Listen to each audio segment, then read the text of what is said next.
Right, this is our sea shade leather. It's a flat leather. That means you won't get much shine out of it. But because of the follicle hairs, that is the reason why we get all this flatness and the non-shine.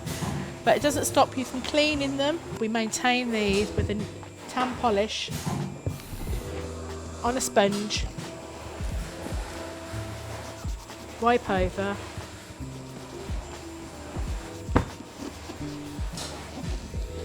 I mean, even though the shine isn't there, you still have to maintain the uppers to keep them looking lovely, because it will stop any weathering.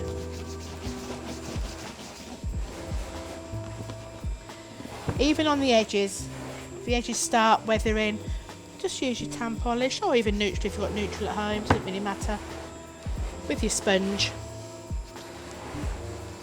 And then just mop off with your cloth.